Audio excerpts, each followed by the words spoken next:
Hello students. So we have already completed the chapter motion in a straight line.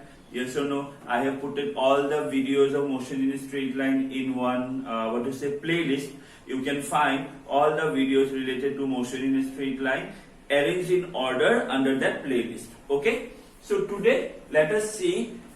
I have already given you objective assignment जिसका मैंने काफी सारा solution discuss करने वाले दो videos भी दिया हुआ है. So आज let us see with respect to boards. Okay, so we are going to start with NCERT solution. जो हम लोग के chapter का NCERT solution है, जो कि boards exam के लिए बहुत important है. So let us start with that. Okay, so we will be starting with the NCERT exercise.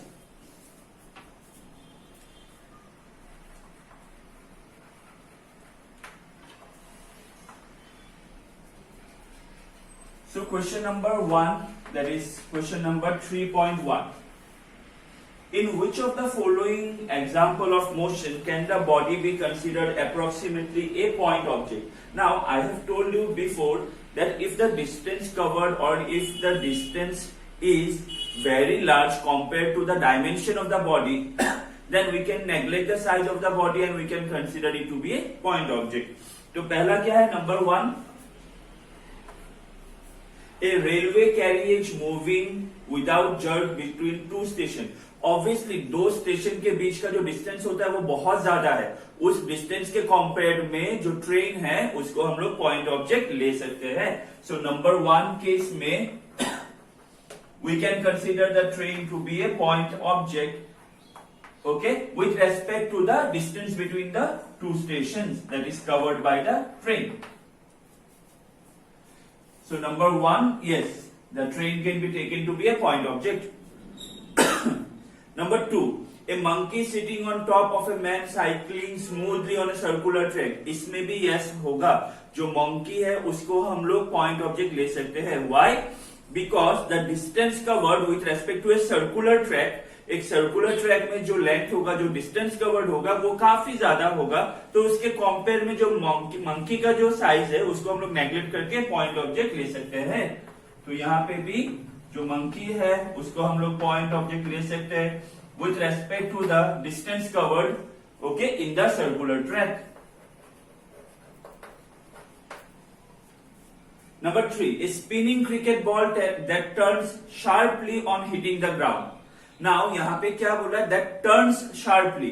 Cricket ball ground को हिट करने के बाद जो डिस्टेंस से टर्न होगा, तो ऑब्वियसली तुम लोग क्रिकेट खेलते होगे, क्रिकेट बॉल जो ग्राउंड से टच करेगा, जो टर्न होता है उसका डिस्टेंस उतना ज्यादा नहीं होता है कि नहीं? तो अगर मैं बोलूं ये क्रिकेट बॉल था, ये ऐसे यहाँ पे लगा, फिर टर्न होके इतना गया, तो ये क्रिकेट बॉल का डायमेंशन हम लोग नेग्लेक्ट नहीं कर सकते.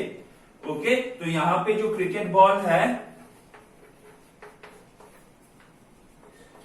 इसको हम लोग cannot consider as point object, not a point object.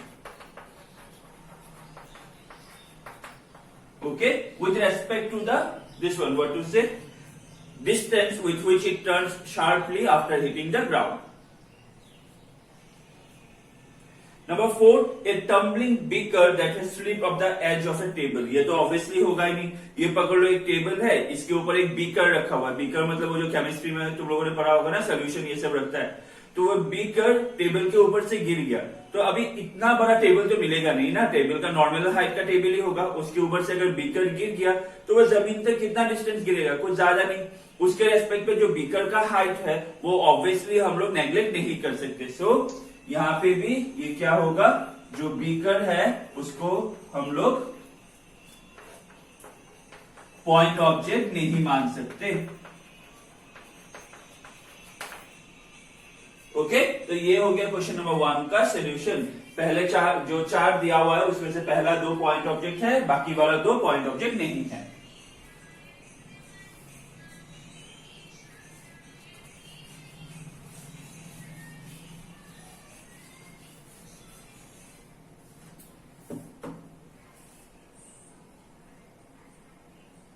Okay, question number 3.2. The position time graph of 2 children A and B returning from their school ओ। तो यहाँ पे एक पोजिशन टाइम ग्राफ दिया हुआ है कि नहीं? मतलब इस तरफ पोजीशन समझा रहा है और इस तरफ टाइम समझा रहा है। और ये किसका पोजीशन टाइम ग्राफ दिया हुआ है? 2 चिल्ड्रन जो कि अपने स्कूल से लौट रहे, और स्कूल क्या है? ओरिजिन पे ओ। ओके, तो ये पहला स्टूडेंट का स्लोप है और ये दूसरा स्टूडेंट का स्लोप है। ठीक है, ये हो गया स्टूडेंट ए, ये हो गया स्टूडेंट बी। ये पहले स्टूडेंट के घर का डिस्टेंस है, मतलब पोजीशन है। इस तरफ हम लोग डिस्टेंस पोजीशन ले रहे हैं ना, इसको मार्क किया हुआ है एस पी। ये बी वाले घर के स्टूडेंट का पोजीशन है, बी वाले स्टूडेंट के घर का पोजीशन है, which is mark S Q. अभी अगर मैं यहां से एक लाइन ड्रॉ करूं तो ये लाइन ऐसे आएगा। ओके, तो ये हो गया हम लोग का ग्राफ। नाउ फर्स्ट क्वेश्चन, इसका A B C D and E 5 part है। ओके, पहला question, A B lives closer to school than B है, मतलब ए और बी में से स्कूल के ज्यादा नजदीक कौन रहता है? नाउ स्कूल कौन सा है? ओ। ए का घर कौन सा है? पी। बी का घर कौन सा है? क्यू। सो स्कूल से ए का घर पी, बी का घर क्यू। यहां पे देखने से मालूम पड़ रहा है जो ओ क्यू है वो ज्यादा डिस्टेंस है compare to O P. That means OP ज्यादा सामने होगा, तो ओपी मतलब कौन सामने रहता है? ए।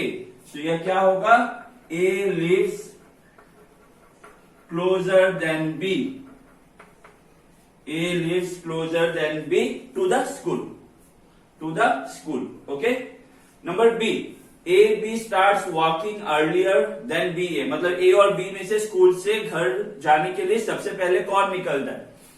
तो बहुत सिंपल है, देखो इस तरफ टाइम है कि नहीं? इस तरफ टाइम है, तो ए जो है यहां से ओरिजिन से, मतलब हम लोग बोल सकते हैं यहाँ पे टी क्या होगा? टी इक्वल टू 0 है कि नहीं? ओरिजिन पे तो सब कोऑर्डिनेट 0 0 होता है, तो ए जो है टी इक्वल टू 0 पे ही, मतलब जैसे मान लो छुट्टी हुआ उसी के साथ साथ ए घर के लिए निकल गया। लेकिन बी क्या है? ठीक है, बी ने सोचा है क्या करेगा, घर जाके कोई काम नहीं है, थोड़ा दोस्तों के साथ रुक जाता है। तो बी ने क्या किया? बी थोड़ा देर रुक गया, तो बी नहीं गया। जब सब दोस्त छोड़ के चला गया तो लास्ट में बी निकला, तो बी निकलते निकलते इतना टाइम चला गया। ए ने बिना कोई टाइम वेस्ट किए जल्दी से निकल गया। बी इस तरफ टाइम है ना, टाइम बढ़ता गया, तो बी कुछ टाइम बाद शुरू किया, तो ऑब्वियसली किसने ज्यादा जल्दी शुरू किया? ए ने। So A left earlier than B। Question में क्या दिया हुआ था? जो क्वेश्चन में क्वेश्चन जैसा है ना उसी स्टेटमेंट में आंसर लिखना है। Start from the school earlier, so A start from the school earlier, A start from the school earlier then B। Okay, पूरा आंसर लिखना। Third question, A B works faster than B A और B में कौन ज्यादा fast होता है? That means किसका speed ज्यादा है? तो ये देखो यहाँ पे हम लोग के पास 2 स्लोप है कि नहीं? ये एक स्लोप है और ये एक स्लोप है। नाउ पोजीशन टाइम ग्राफ का जो स्लोप है वो हम लोग को क्या देगा? Speed.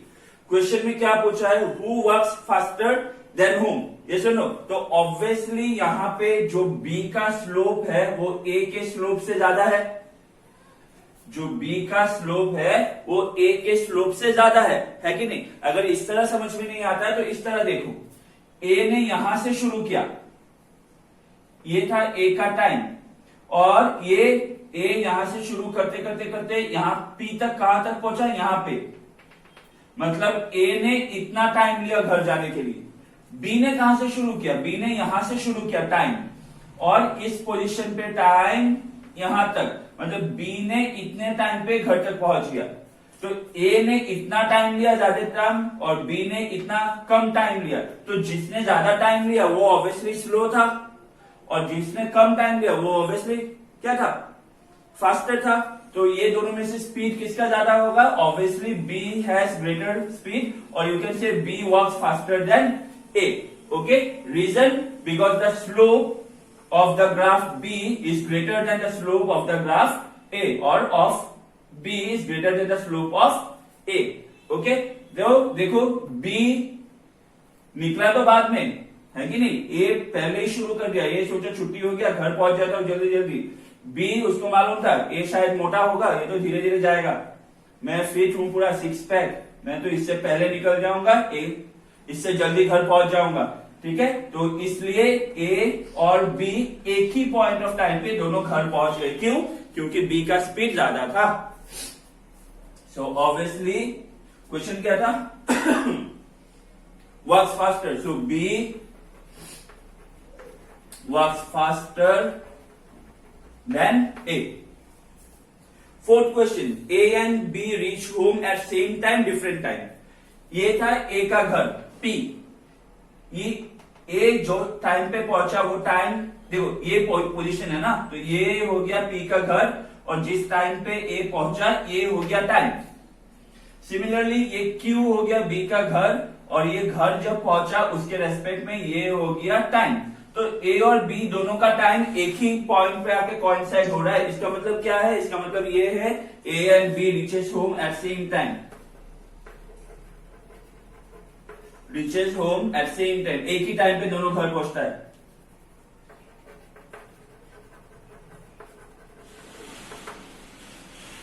Number E, question number E क्या है? A and B overtakes B and A on the road once or twice. A और B, क्या ऐसा कभी हुआ है जे A पहले निकला ना, B बाद में निकला, तो ऑब्वियसली A तो ओवरटेक करने का बात नहीं आया, बात आ गया B ओवरटेक किया कि नहीं. अगर किया तो कितना बार किया? एक बार हुआ या 2 बार हुआ? ठीक है, 2 बार होता तो एक बार ए होता एक बार बी होता. लेकिन ग्राफ देखने से मैंने तुम लोग को पहले समझाया हुआ ना, ये पॉइंट पे क्या हो गया, ये पॉइंट पे ए और बी, जहां पे भी दो ग्राफ आके मीट होता है वो क्या समझाता है? यहाँ पे ए और B are at the same position, मतलब यहाँ पे बी आके ए के साथ एक ही पॉइंट पे पहुंच गया, और उसके बाद देखो बी का जो ग्राफ है उसका स्लोप ऊपर चला गया और ए का ग्राफ का स्लोप नीचे चला गया, है कि नहीं. इसका मतलब बी ने ए को ओवरटेक करके आगे निकल गया. तो ऑब्वियसली एक ही बार ओवरटेक हो रहा है इस पॉइंट के बाद, एंड ओवरटेक क्या होगा? वंस. और किसने किसको ओवरटेक किया? बी ओवरटेक्स ए. एक ही बार ओवरटेक हुआ, और किसने ओवरटेक किया? बी ने ए को ओवरटेक किया. Okay okay, question number 3.3.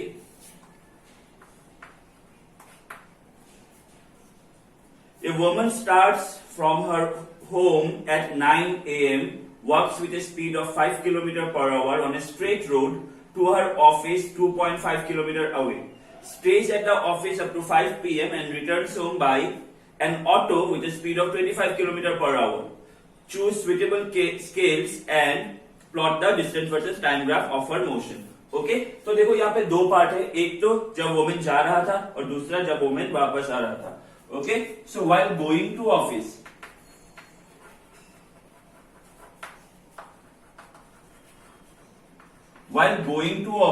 Women का जो स्पीड था, स्पीड कितना था? 5 kilometre per hour. Okay, distance कितना था? डिस्टेंस था 2.5 किलोमीटर. तो टाइम कितना लिया? ऑब्वियसली स्पीड इक्वल टू क्या होता है? Distance by time. So time equal to क्या हो जाएगा? Time equal to distance by speed. Distance कितना था? 2.5 एंड स्पीड कितना था? 5. सो 5 5 जा 25, मतलब 0.5 टाइम है ना, आवर में निकाला है आवर. दैट मीन्स आधा घंटा. आधा घंटा मतलब 30 मिनट्स. ओके, तो 30 मिनट्स में the lady from her home reached her office. Okay, अभी ऑफिस में 8 घंटा बैठा, यहाँ पे दिया हुआ है 8 घंटा बैठा, काम किया कि नहीं वो नहीं दिया, वो हम लोग को देखना भी नहीं है, उसका पर्सनल चॉइस है. ओके, लेकिन 8 बजे तक 5 तक ऑफिस में था, 8 आवर्स ऑफिस में था. फिर रिटर्न हुआ, रिटर्न होने के टाइम पे ऑटो में आया, ठीक है। तो while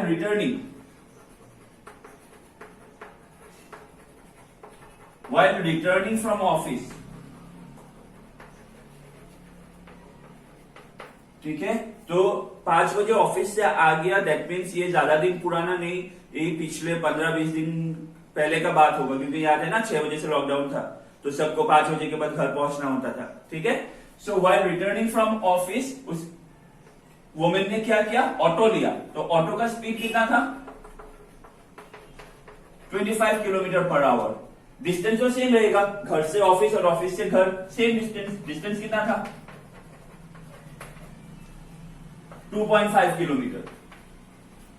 so time equals to क्या था, डिस्टेंस बाय स्पीड। डिस्टेंस कितना था, 2.5, स्पीड था 25, तो इसको काटोगे तो 0.1 आवर।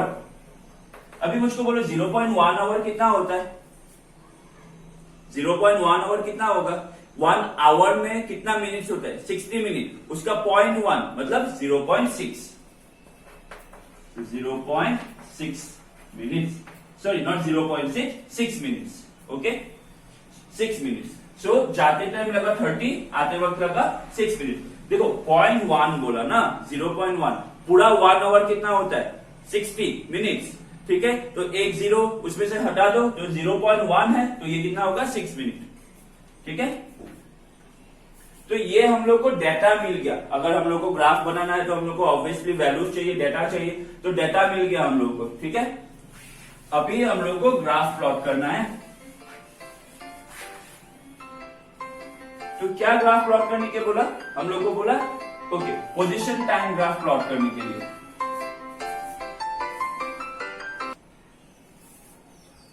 ओके, सो हम लोग को पोजीशन टाइम ग्राफ प्लॉट करना है। ये मैंने ले लिया ओरिजिन, इस तरफ मैंने ले लिया पोजीशन, और इस तरफ मैंने ले लिया टाइम, ठीक है। अभी इस तरफ डिस्टेंस जो था, पोजीशन टाइम ग्राफ मतलब डिस्टेंस टाइम ग्राफ जो था, तो डिस्टेंस था 1 किलोमीटर, 2 किलोमीटर, ये मैंने ले लिया 2.5 किलोमीटर, 3 किलोमीटर। इससे ज्यादा का जरूरत नहीं है क्योंकि मैक्सिमम डिस्टेंस 2.5 था। और टाइम कितना गया, अगर मिनट में हम लोग ले ले, ठीक है, तो देखो अभी 9 बजे शुरू किया, ये दिया हुआ था, है कि नहीं, तो हम लोग उसी हिसाब से टाइम लेते हैं यहाँ पे। तो 9 AM को शुरू हुआ, तो मैंने ओरिजिन 9 AM ले लिया, ठीक है। यहां पे पकड़ लो 9:30, ये 10, फिर थोड़ा गैप देके मैं लिख रहा हूं यहाँ पे 11, यहाँ पे 12, यहाँ पे 1, यहाँ पे 2, यहाँ पे 3, यहाँ पे 4 और यहाँ पे 5, ठीक है। यहाँ पे गैप्स थोड़ा अनइवन हो सकता है, तुम लोग जब बनाओगे अच्छे से पूरा गैप देके बनाना, ठीक है। तो वुमेन स्टार्ट करता है कितने बजे, 9 बजे से स्टार्ट होता है, मतलब यहां से स्टार्ट होता है, लेकिन ऑफिस पहुंचते पहुंचते टाइम कितना लेता है, आधा घंटा। मतलब ऑब्वियसली 9 बजे अगर यहां से ये PM हो गया, हाँ, ऑब्वियसली अगर 9 बजे शुरू होगा तो 9:30 बजे ऑफिस पहुंचेगा, और ये 9 बजे से 9:30 बजे के बीच में कितना डिस्टेंस कवर करता है, 2.5 किलोमीटर, है कि नहीं। तो ये एक सेकेंड, चौक भी ना,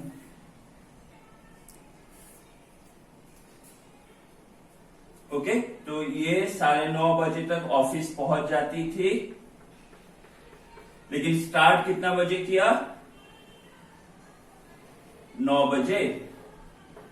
दैट मीन्स 9 और 9:30 के बीच में कितना डिस्टेंस कवर हो गया, 2.5 किलोमीटर। ये डिस्टेंस किसमें है, किलोमीटर में, ठीक है। फिर ऑफिस में वो, दैट मीन्स इसी पोजीशन पे वो 5 बजे तक बैठी रही, है कि नहीं।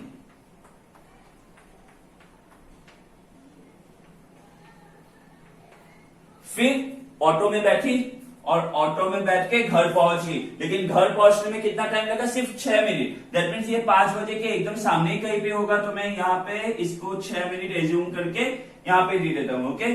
5.06, ओके। तो उन्होंने 5 बजे स्टार्ट किया और 5.06 मतलब 6 मिनट बाद अपना घर पहुंच गया। तो ये हो गया उनका घर, ओके और ये डिस्टेंस कवर करने में उनको कितना टाइम लगा, यहां से यहां कितना टाइम लगा, सिर्फ 6 मिनट। इस बार 6 मिनट में उन्होंने फिर से 2.5 किलोमीटर डिस्टेंस कवर कर लिया। ठीक है, तो ये हो गया हम लोगों का ग्राफ। देख लो एक बार, कॉपी कर लो अच्छे से।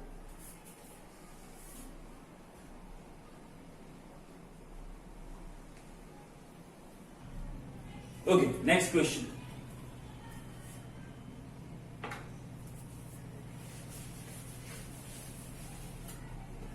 Next question number 3.4। Okay, so 3.4 ये वाला मैंने तुम लोग को होमवर्क दिया था, याद है? A drunkard walking in a narrow lane takes 5 steps forward and 3 steps backward followed by 5 steps 3 steps, each step is 1 meter। तो एक स्टेप कितना लंबा होता है? एक स्टेप इक्वल टू 1 मीटर।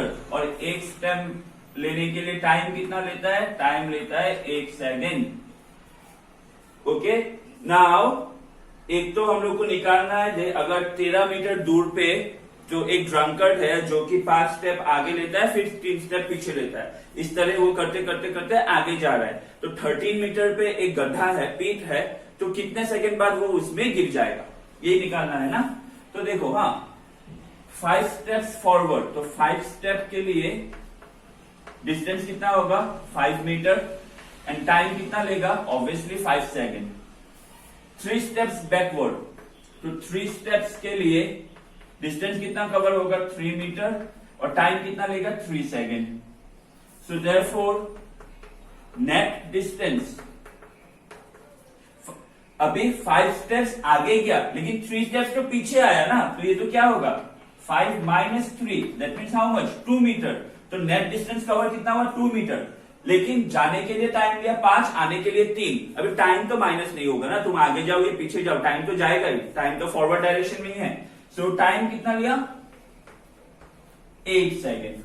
तो यहां पे इसका बात समझो, हाँ 2 मीटर ये कवर करता है 8 सेकेंड में, तो 4 मीटर कवर करेगा 16 सेकेंड में, 6 मीटर कवर करेगा 24 सेकेंड में, एंड 8 मीटर कवर करेगा 32 सेकेंड में। तो अभी तुम लोग बोलोगे सर इसके बाद 10 मीटर कवर करेगा 40 सेकेंड में, फिर वैसा नहीं, कैसे जा रहा था?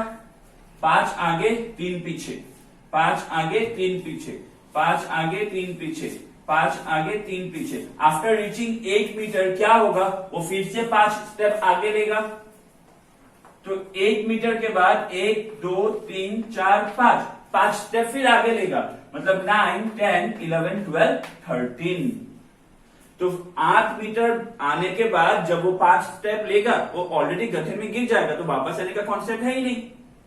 ऑलरेडी 1 2 3 4 5 13 मीटर पे ये गिर गया, तो वापस आने वाला कॉन्सेप्ट है ही नहीं। तो ये 8 मीटर के बाद वो कितना स्टेप्स लिया? 5।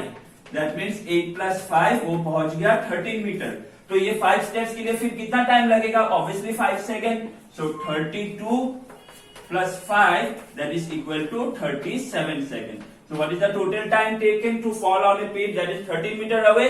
37 सेकेंड्स। ओके, ये हो गया कैलकुलेशन। अभी इसका हम लोग को ग्राफ प्लॉट करना है। ओके, तो ग्राफिकली कैसा होगा, चलो देखते हैं इसको एक बार।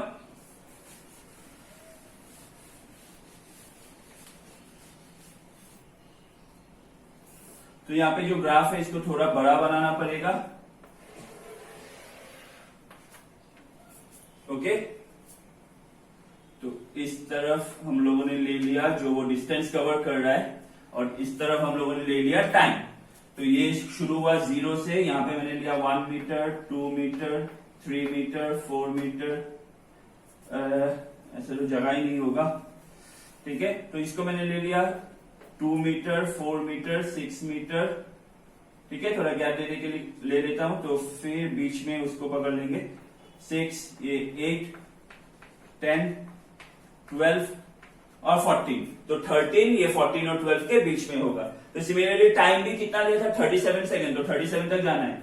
1 2 3 4 5 6 7 8 9 10 जाएगा, 11 12 13 14, 15, 16, 17, 18, 19, 20, हो गया, ये तो बहुत जाना पड़ेगा, 20, 21, 22, 23, 24, 25, 26, 27, 28, तो नहीं आएगा।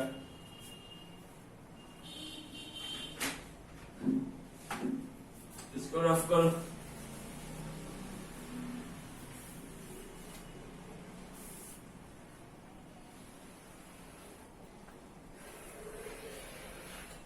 हाँ, देखते हैं अभी आता है कि नहीं। ओरिजिन टाइम पहले लिख ही लेता हूं ना, 1, 2, 3, 4, 5, 6, 7, 8, 9, 10, 11, 12, 13, 14, 15, 16, 17, 18, 19, 20, 21, 22, 23, 24, 25, 26, 27, 28, 29, 30 जाएगा ना, 31, 32, 33, 34, 35, 36, 37, चलो यह, और ये 2, 4, 6, 8, 10, 12 एंड 14।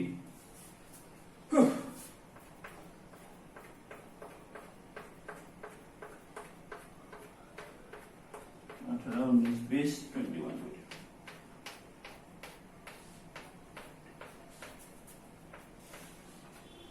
37, ओके।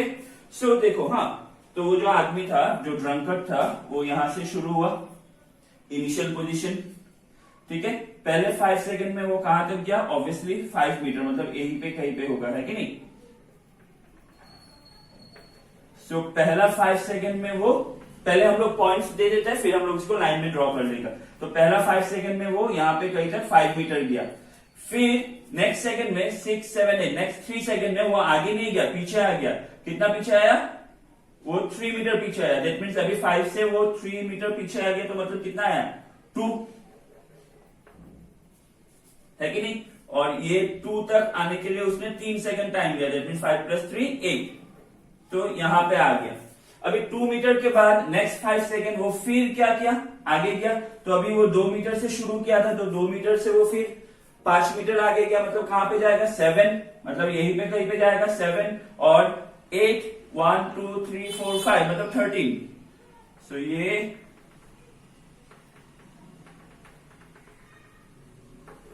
यहां पे है कि नहीं। फिर उसने क्या किया, फिर 3 सेकंड में वो पीछे आया, तो 14, 15, 16, थर्ड सेकंड में वो पीछे आया, कितना पीछे आया, 3, तो 7 से 3 पीछे आएगा, 7 - 3 4, मतलब अभी 4 पे आ गया वो, अभी 4 पे, और 1, 2, 3 सेकंड लिया 4 पे आने वक्त। दैट मीन्स ये वाला पोजीशन है कि नहीं। ऑब्वियसली 4 तक आते रहते उसने 3 सेकंड्स लिया, that means 8 and 8, 16, okay. Next यहां से वो फिर 5 स्टेप्स आगे गया, मतलब अभी 4 पे था, तो 4 + 5 अभी 9 पे पहुंचा वो, अभी वो 9 पे पहुंचा। और 9 पे पहुंचने के लिए वो कितना टाइम लेगा, और 5 सेकंड, 1, 2, 3, 4, 5, 21, 16 + 5, 21, हाँ। तो ये हो गया उसका नेक्स्ट पोजीशन, जो कि 21 सेकंड पे वो 9 मीटर पे था। फिर वो 3 स्टेप पीछे आ गया, दैट मीन 6 पे आ गया। तो 6 पे जब आया, उसने और 3 सेकंड लिया, मतलब 1, 2, 3, 24 यहां पे था, है कि नहीं। फिर 24 सेकंड के टाइम पे जब वो 6 पे था, एक मिनट, मैंने 6 पे ड्रॉ किया, नहीं ये गलत हो गया, सॉरी, ये 6 पे होगा ना, तो यहां पे होगा। ये जब वो 6 पे था, तो वो फिर 5 स्टेप आगे गया, तो 6 + 5 अभी कहां जाएगा, ऑब्वियसली 11, तो वो अभी वो 11 पे पहुंचा जाके। यहाँ पे और 5 सेकंड, 1, 2, 3, 4, 5, तो 24 + 5, 29, तो अभी वो यहां पे पहुंचा। यहां से उसने क्या किया, फिर 3 स्टेप बैकवर्ड लिया, तो 11 से 3 स्टेप बैकवर्ड लेगा, तो 11, 10, 9, 8, अभी आके पहुंच गया 8 पे,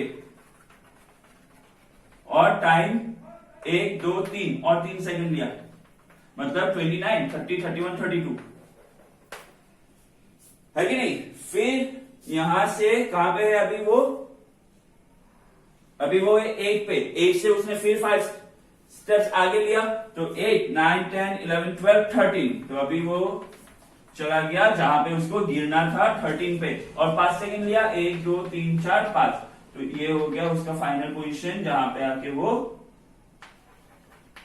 ठीक है, ये कर यहां पे आके वो पिच में फॉल हो गया। तो अभी इसको ग्राफ को ज्वाइन करो, पहले वो आगे गया, फिर वो पीछे आया, फिर आगे गया, फिर पीछे आया, फिर आगे गया, फिर पीछे आया, फिर आगे गया, फिर पीछे आया, फिर आगे गया, आया ही नहीं। ओके, तो ये हो गया हम लोगों का रिक्वायर्ड ग्राफ। देख लो एक बार अच्छे से, clear.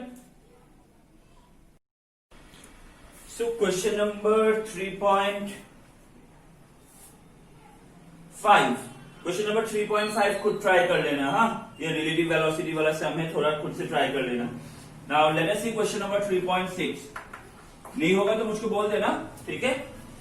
A car moving along a straight highway with a speed of, so initial velocity is given 126 km/h, is brought to stop within a distance of 200 meter. So distance हो गया 200 meter and stop हो गया, so final velocity will be 0. And this one is given in km/h. If you convert this one in meter per second, you will get 35 meter per second. Now, what is the retardation of the car? क्योंकि गाड़ी रुक गया, that means acceleration minus में आएगा क्योंकि acceleration decrease हो रहा है। And how long does it take for the car to stop? Okay, so we know that v square minus u square equal to twice as. So v हो गया 0 minus u 35 square, so 35 square we will get 525, 4 3 are 12, so we will get 1225 minus, sorry, equal to twice a, distance 200, so we will get a equal to minus 1225 divided by 200 into 2, 400. So if we divide this one, now 400 3 जा कितना होता है 1200, so you will get approximately, minus तो रहेगा ही, 3.06 metre पर second square. So minus क्या समझा रहा है, acceleration is negative, that means retardation.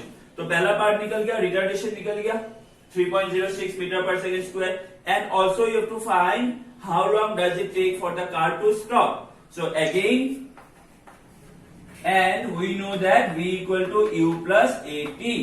So v0, u 35, a is minus 3.06 into t. So इसको इस तरफ ले आओ, t equal to 35 divided by 3.06. So 35 divided by 3.06, you will get 11.44 second. So this one will be your answer for 3.6. Okay. Next, let us see question number 3.7. ये last होगा, हाँ, मतलब इस वाले वीडियो में। फिर मैं एनसीईआरटी सोल्यूशन का पार्ट 2 वीडियो बनाऊंगा, उसमें मैं और कुछ क्वेश्चन आंसर डिस्कस कर दूंगा। Okay. Two trains A and B of length 400 meters each are moving on two parallel tracks with a uniform speed of 72 km/h in the same direction, with A ahead of B. ये था A, ये जा रहा है 72 km/h में, और ये है B जो कि A के पीछे है, और ये जा रहा है सेम स्पीड 72 km/h में, है कि नहीं। फिर क्या बोला, the driver of B decides to overtake A and accelerates by 1 meter पर सेकेंड स्क्वायर। तो जो बी का ड्राइवर है उसने एक्सीलरेट किया, मतलब अपना स्पीड बढ़ाया 1 मीटर पर सेकेंड स्क्वायर के रेट में, ठीक है। The driver of be decide, अच्छा, if after 50 seconds the guard of B just pass the driver of A, मतलब देखो ए आगे है ना, यहाँ पे पकड़ लो, ए का ड्राइवर होगा, ड्राइवर तो आगे बैठेगा ना, पीछे बैठ के थोड़ी ड्राइवर गाड़ी चलाएगा। तो ड्राइवर आगे है और गार्ड कहां पे है? पीछे। गार्ड पीछे। तो ये ट्रेन बी एक्सीलरेट किया, गया गया गया गया गया, पूरा ए को कवर किया, ये ए का ड्राइवर को बी का ड्राइवर क्रॉस किया। लेकिन जब गार्ड क्रॉस करेगा तो ये पूरा ट्रेन बी पास होके यहां तक आएगा। अभी इस वाले पोजीशन पे ये गार्ड और ड्राइवर सेम पोजीशन पे है कि नहीं? तो समझ में आ गया ट्रेन कैसे क्रॉस करेगा? Now, if after 50 seconds the guard of B just brushes past the driver of A, what was the original distance between them? That means accelerate करने से पहले ये दोनों के बीच में जो ये डिस्टेंस था ये कितना था? ठीक है, ये जो डिस्टेंस था ये दोनों के बीच में ये कितना था? नाउ देखो, हाँ बात समझने वाला है यहां पे। Initially both A and B have same velocity